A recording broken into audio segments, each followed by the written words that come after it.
भगवान महेश्वर कहते हैं, स्कंद, अब मैं भोग और मोक्ष की सिद्धि के लिए दीक्षा की विधि बताऊंगा, जो समस्त पापों का नाश करने वाली है, जिसके द्वारा मल और माया आदि पाशों का निवारण किया जाता है। जिससे शिष्य में ज्ञान की उत्पत्ति कराई जाती है, उसका नाम दीक्षा है। वो भोग और मोक्ष प्रदान करने वाली है। पशु पाशबद्ध जीव शुद्ध विद्या द्वारा अनुग्राह्य कहा जाता है। पशु पाशबद्ध जीव शुद्ध विद्या द्वारा अनुग्राह कहा गया है। वो 3 प्रकार का होता है। पहला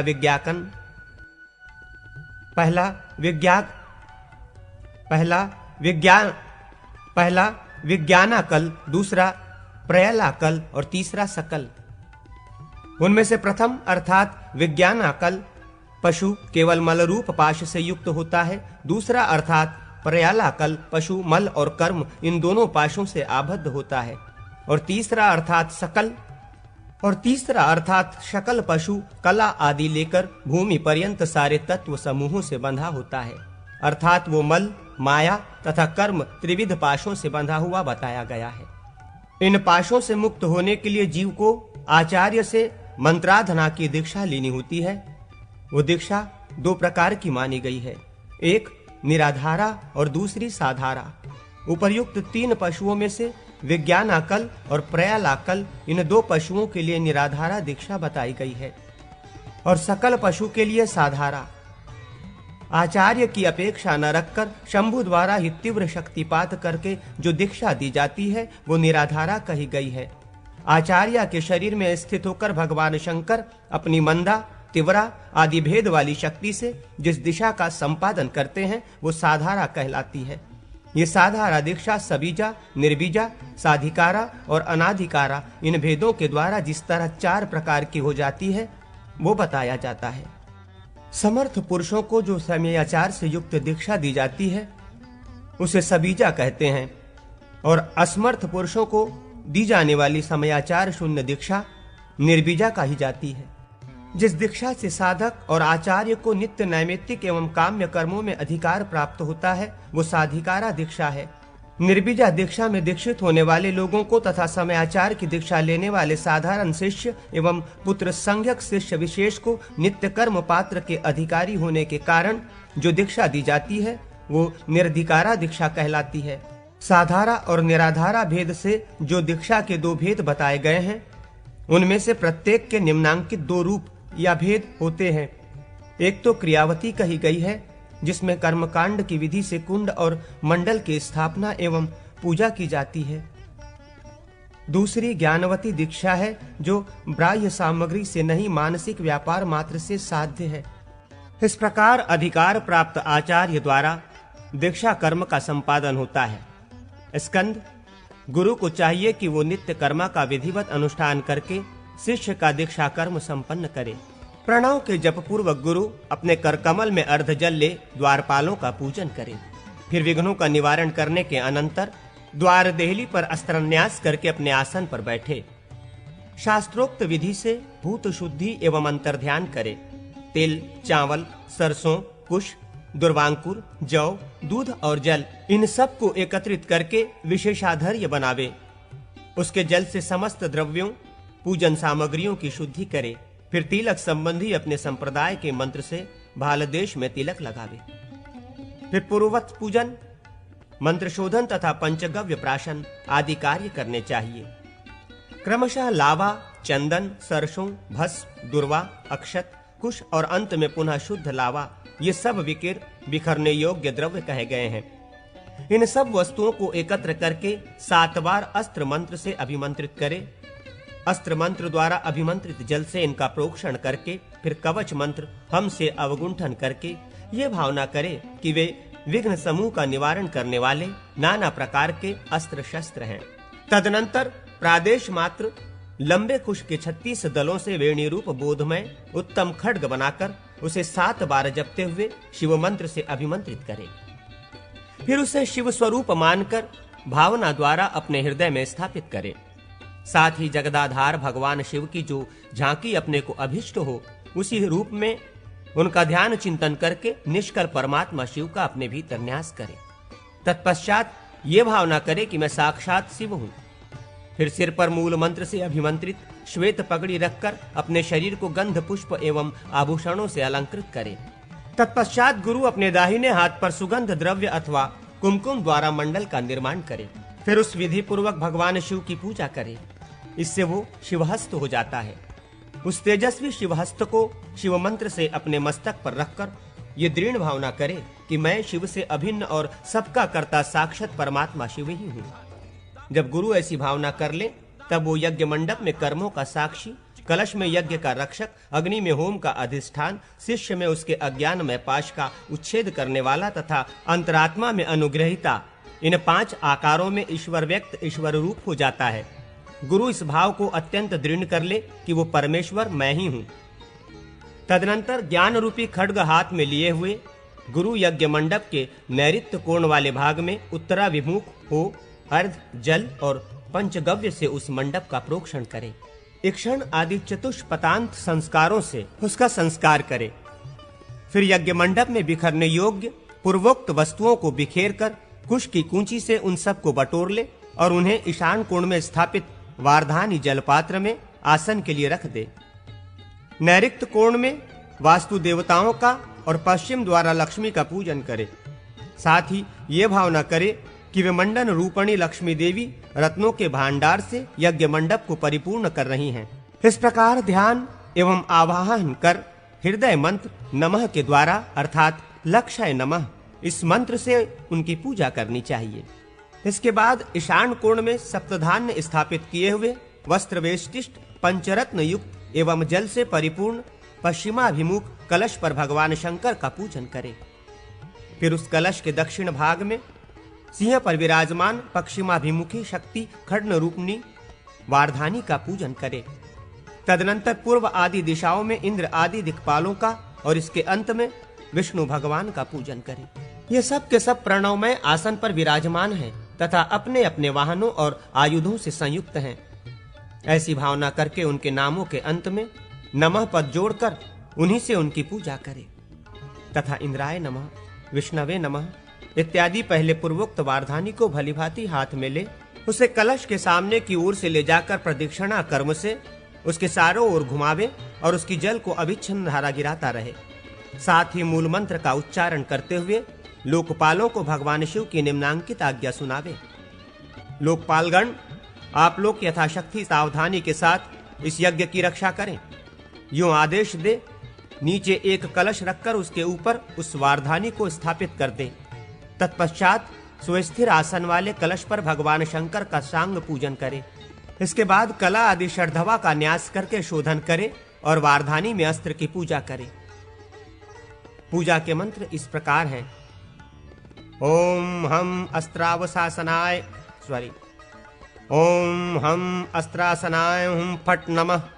ओम ओम अस्त्रमूर्तये हुम फट नमः। ओम हुम फट पशुपतास्त्राय नमः। ओम होम हृदयाय हुम फट नमः। ओम शीर्षे हुम फट नमः। ओम यम शिखाय हुम फट नमः। ओम शूकवचाय हुम फट नमः। ओम फुफट अस्त्राय हुम फट नमः। इसके बाद पाशुपतास्त्र के स्वरूप का इस प्रकार चिंतन करें। उनके 4 मुख हैं, प्रत्येक मुख में दाढ़ें हैं। उनके हाथों में शक्ति मुदग्गर खड्ग और त्रिशूल है तथा उनकी प्रभा करोड़ों सूर्यों के समान है। इस प्रकार ध्यान करके लिंग मुद्रा के प्रदर्शन द्वारा भगलिंग का समायोजन करे। हृदय मंत्र नमः का उच्चारण करते हुए अंगुष्ठ से कलश का स्पर्श करे और मुट्ठी से खड्ग रूपणी वारधानी का। भोग और मोक्ष की सिद्धि के लिए पहले मुट्ठी से वारधानी का ही स्पर्श करना चाहिए। फिर कलश के मुखभाग की रक्षा के लिए उस पर पूर्वोक्त ज्ञान खड्ग समर्पित करे।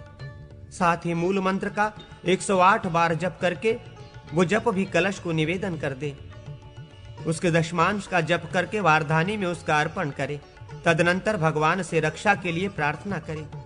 संपूर्ण यज्ञों को धारण करने वाले भगवान जगन्नाथ, बड़े यत्न से इस यज्ञ मंदिर का निर्माण किया गया है, कृपया आप इसकी रक्षा करें। इसके बाद वायव्य कोण में प्रणवमय आसन पर विराजमान 4 भुजाधारी गणेश जी का पूजन करें। तत्पश्चात वेदी पर शिव का पूजन करके अर्ध हाथ में लिए साधक यज्ञ कुंड के पास जाए। मंत्र देवता की तृप्ति के लिए बाएं भाग में अर्ध, गंध और धृत आदि को दे, दाहिने भाग में समिधा, कुशा एवं तिल आदि को रखकर कुंड, अग्निकुंड, स्नुक और धृत आदि का पूर्ववत संस्कार करके हृदय में ऊर्ध्वमुख अग्नि की प्रधानता का चिंतन करे तथा अग्नि में भगवान शिव का पूजन करे।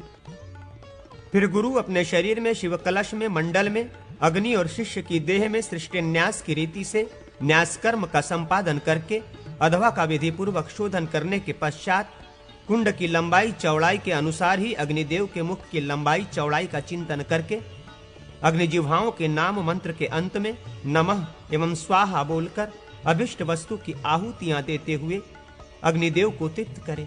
रेफ रहित अंतिम 2 वर्णों के सभी अर्थात 7 अक्षर यदि रकार और छठे स्वर ओम पर आरूढ़ हों और उनके भी ऊपर चंद्र बिंदु रूप शिखा हो तो वे ही अग्नि की 7 जिह्वाओं के क्रमशः 7 बीज मंत्र हैं तथा यरुं यरुं श्रुं श्रुं श्रुं।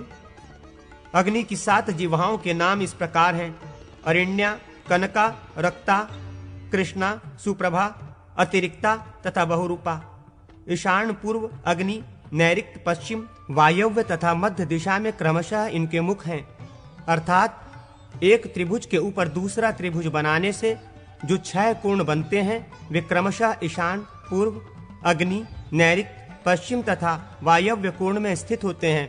अग्नि की हिरण्य आदि 6 जिह्वाओं को इन्हीं 6 कोणों में स्थापित करें तथा अंतिम जिह्वा बहुरूपा को मध्य में। शांतिक एवं पौष्टिक कर्म में खीर आदि मधुर पदार्थों द्वारा होम करें, परंतु अभिचार कर्म में सरसों की खली, सत्तू, जौ की कांजी, नमक, राई, मट्ठा, कड़वा तेल, कांटे तथा टेढ़ी मेढ़ी समिधाओं द्वारा क्रोध पूर्वक भाषाणु भाष्य मंत्र से हवन करें। कदम्ब की कलिकाओं द्वारा होम करने से निश्चय ही यक्षिणी सिद्धि प्राप्त हो जाती है।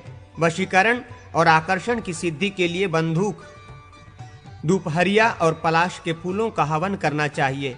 राज्य लाभ के लिए बिल्व फल का और लक्ष्मी की प्राप्ति के लिए पाटल, पारड़ एवं चंपा के फूलों का होम करें। चक्रवर्ती सम्राट का पद पाने के लिए कमलों का तथा संपत्ति पाने के लिए भक्ष्यभोज्य पदार्थों का होम करें। दुर्वा का हवन किया जाए तो उससे व्याधियों का नाश होता है। समस्त जीवों को वश में करने के लिए विद्वान पुरुष प्रियंग तथा कदली के पुष्पों का हवन करे। आम के पत्ते का होम ज्वर का नाशक होता है। मृत्युंजय देवता या मंत्र का उपासक मृत्यु विजयी होता है।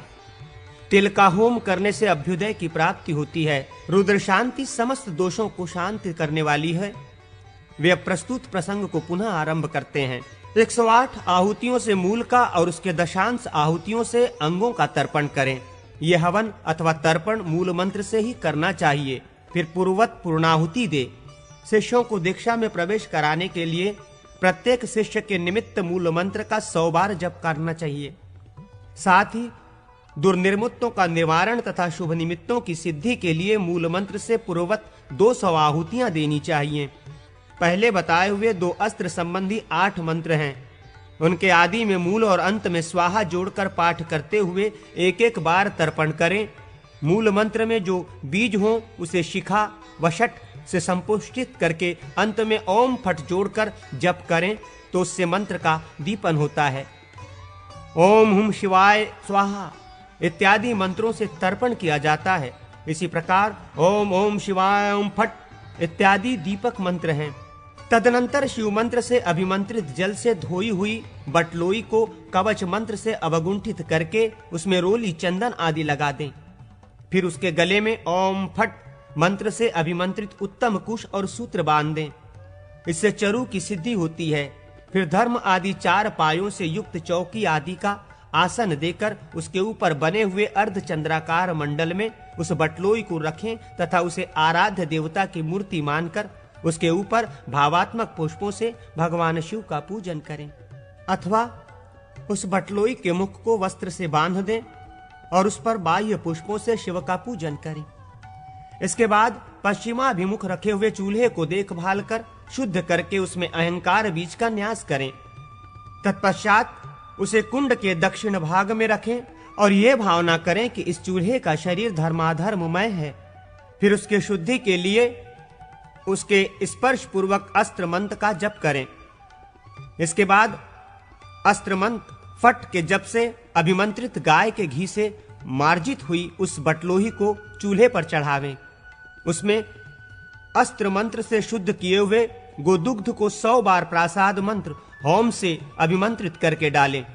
फिर उस दूध में सांवा आदि के चावल छोड़ें। उसकी मात्रा इस प्रकार है: एक शिष्य की दीक्षा विधि के लिए 4 पसर चावल डालें और 2-3 आदि जितने शिष्य बढ़ें उन सब के लिए क्रमशः 1-1 पसर चावल बढ़ाता जाए।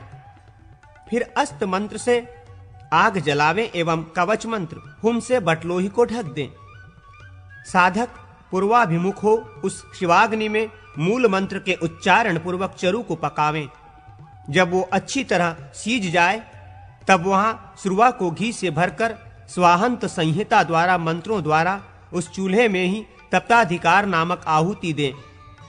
तदनंतर मंडल में चरोस्थाली को रखकर अस्त्र मंत्र से उस पर कुश रख दें। उसके बाद प्रणव से चूल्हे में उखलेखन और हृदय मंत्र से लेपन करके पूर्ववत तप्ताभिकार के स्थान में सीताधिकार नामक आहुति दें। इस तरह चूल्हा शीतल होता है। सीताभिधार आहुति की विधि यह है कि संहिता मंत्रों के अंत में वौषट पद जोड़कर उसके द्वारा कुंड मंडप के पश्चिम भाग में दर्भ आदि के आसन पर प्रत्येक शिष्य के निमित्त से 1-1 आहुति दे। फिर श्रुक द्वारा संपात होम करने के पश्चात संहिता मंत्र से शुद्धि करें। फिर अंत में वशट लगे हुए उसी संहिता मंत्र द्वारा एक बार चरु लेकर धेनु मुद्रा द्वारा उसका अमृतीकरण करें। इसके बाद वेदी पर उसके द्वारा शांति होम करें। तत्पश्चात गुरु अपने शिष्यों के लिए, अग्नि देवता के लिए तथा लोकपालों के लिए धृत सहित भाग नियत करें। ये तीनों भाग समान घी से युक्त होते हैं। इन सब के नाम मंत्रों के अंत में नमः पद लगाकर उनके द्वारा उनका भाग अर्पित करें और उसी मंत्र से उन्हें आचमनीय निवेदित करें। तदनंतर मूल मंत्र से 108 आहुति देकर विधिवत पूर्णाहुति होम करें। इसके बाद मंडल के भीतर कुंड के पूर्व भाग में अथवा शिव एवं कुंड के मध्य भाग में हृदय मंत्र से रुद्र मातृका गण आदि के लिए अंतर्बलि अर्पित करें। फिर शिव का आश्रय लें। उनकी आज्ञा पाकर एकत्व की भावना करते हुए इस प्रकार चिंतन करें: मैं सर्वज्ञता आदि गुणों से युक्त और समस्त अद्भावों के ऊपर विराजमान शिव हूं। ये यज्ञ संस्कार मेरा अंश है। मैं यज्ञ का अधिष्ठाता हूं।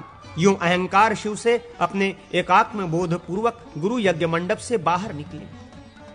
फिर अस्त्र मंत्र फट्ट द्वारा निर्मित मंडल में पूर्वाग्र उत्तम कुश बिछाकर उसमें प्रणव में आसन की भावना करके उसके ऊपर स्नान किए हुए शिष्य को बिठावे। उस समय शिष्य को श्वेत वस्त्र और श्वेत उत्तरीय धारण किए रहना चाहिए। यदि वो मुक्ति का इच्छुक हो तो उसका मुख उत्तर दिशा की ओर होना चाहिए और यदि वो भोग का अभिलाषी हो तो उसे पूर्वाभिमुख बिठाना चाहिए।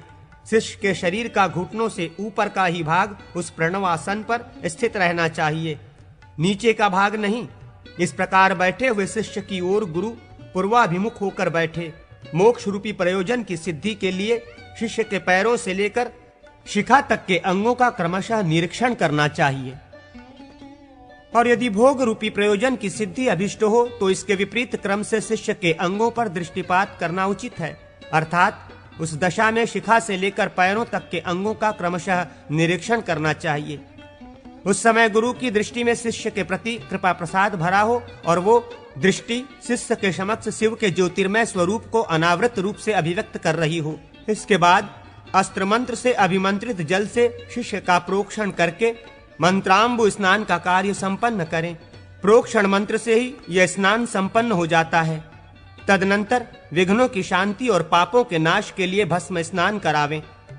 इसकी विधि यों है: अस्त्र मंत्र द्वारा अभिमंत्रित भस्म लेकर उसके द्वारा शिष्य को सृष्टि संहार योग से ताड़ित करें, अर्थात ऊपर से नीचे तथा नीचे से ऊपर तक अनुलोम विलोम क्रम से उसके ऊपर भस्म छिड़कें।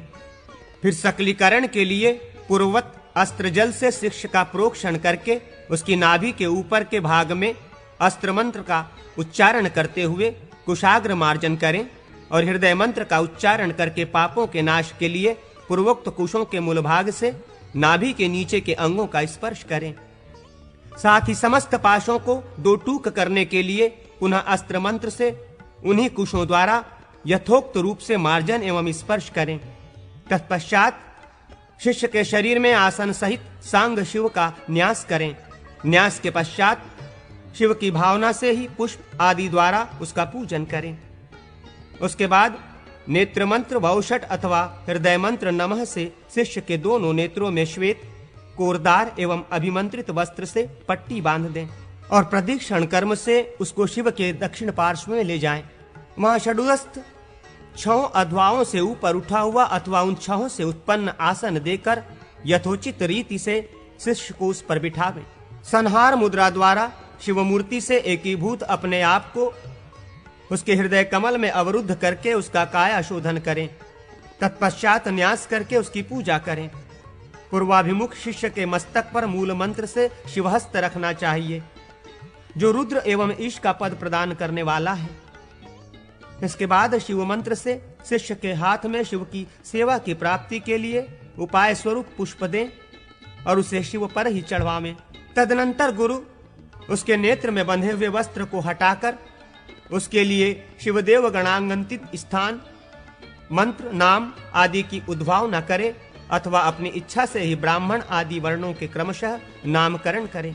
शिव कलश तथा वारधानी को प्रणाम करवाकर अग्नि के समीप अपने दाहिने आसन पर पूर्ववत उत्तराभिमुख शिष्य को बिठावें और ये भावना करे कि शिष्य के शरीर से सुषुम्ना निकलकर मेरे शरीर में विलीन हो गई है। स्कंद इसके बाद मूल मंत्र से अभिमंत्रित दर्भ लेकर उसके अग्रभाग को तो शिष्य के दाहिने हाथ में रखे और मूल भाग को अपनी जंघा पर अथवा अग्रभाग को ही अपनी जंघा पर रखे और मूल भाग को शिष्य के दाहिने हाथ में। शिव मंत्र द्वारा रेचक प्राणायाम की क्रिया करते हुए शिष्य के हृदय में प्रवेश की भावना करके पुनः उसी मंत्र से पूरक प्राणायाम द्वारा अपने हृदयाकाश में लौट आने की भावना करे। फिर शिवाग्नि से इसी तरह नाड़ी संधान करके उसके सन्निधान के लिए हृदय मंत्र से 3 आहुतियां दें। शिवहस्त की स्थिरता के लिए मूल मंत्र से 100 आहुतियों का हवन करें। इस प्रकार करने से शिष्य समय दीक्षा में संस्कार के योग्य हो जाता है।